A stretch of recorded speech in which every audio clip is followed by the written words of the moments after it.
Hello everyone and welcome to the final car of Gran Turismo 7 Custom Project Set 3, the Toyota GT1 road car. This car is a modified TS020 designed to be road legal, as homologation rules dictated that road-going models were required in order to compete in events.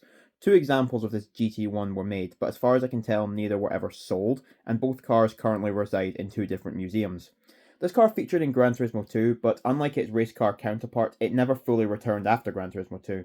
It technically appeared in Gran Turismo 3, but I believe it wasn't fully available in all regions where the game was released, but its main appearance was in Gran Turismo 2.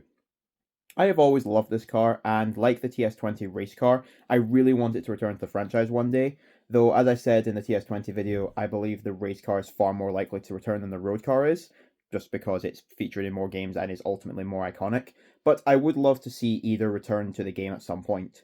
The base car here is also the TS030, like with the TS020 build from earlier in the series, so it does have some drawbacks compared to the real car, but like that TS020 build, I think it works well. The livery you're seeing on this car was made by another member in the community, and I have left a link to it in the description for you all to use for yourselves. Now let's head to the tuning shop to fit our custom parts. So, this build is designed to be a road legal race car. Like the Zonda Cinque yesterday, the base car here is a race car, and that means it has some parts fitted to it by default that are a bit over the top for a road car, but there isn't anything we can do about that as those parts aren't removable or swappable. On the other hand, the GT1 is probably one of the most absurd road cars ever built. It really is essentially a Le Mans car that is road legal, so the absurd parts fitted here may not be that crazy after all. Anyway, in the sports section, you'll want the sports soft tyres. I tried this out with the sports hard tyres at first, but I think the soft tyres make more sense for this build. But as always, you can use any of the tyres, hard, medium, or soft. It doesn't really matter. It's up to you. In the club sports section, you'll want the power restrictor and the ballast.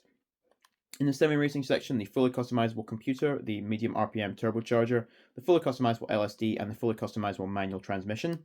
In the racing section, the silencer, brake discs, brake balance controller, and suspension are all fitted by default. The fully customizable racing transmission you don't need. Same thing with the racing hard tyres. We're going to be using the sports tyres for this road car. In the extreme section, you don't need anything. The intermediate tyres are purchased for a Le Mans build for this car, but you don't need to buy them for this build. And in the ultimate section, you don't need anything either. So that's all our parts fitted for this car. It's not crazy expensive to tune this car, honestly. So with those parts fitted, we can now head back to the garage and get into the tuning for this car. Just before we get to the tuning, a quick thing to note here is that the real car is listed as having 593 horsepower, but my build has 596 horsepower.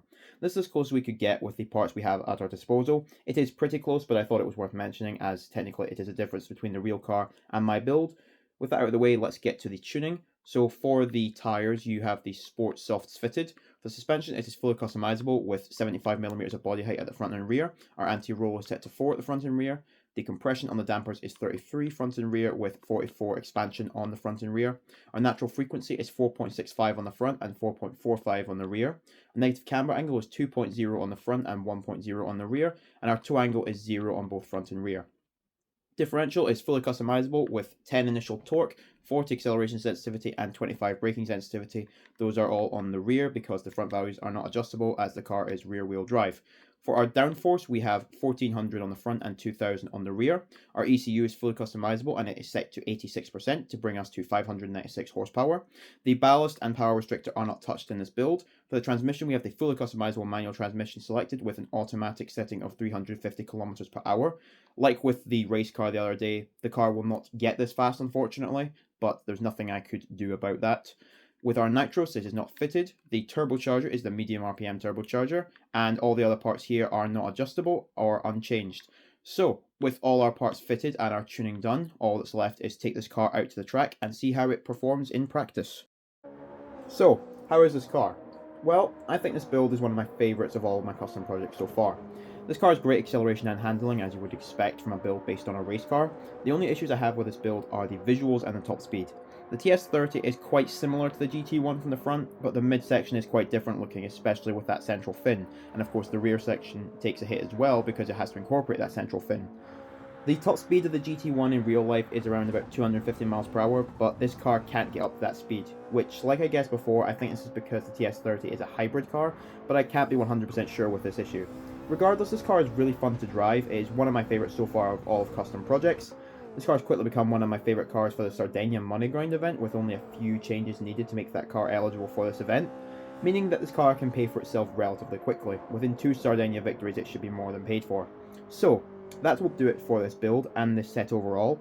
I will definitely be doing a set 4 at some point in the future, so stay tuned for that in future. Let me know what you thought of this build, and let me know, do you like these race car homologations from the past? Thank you all for watching this video and the series, and have a great day.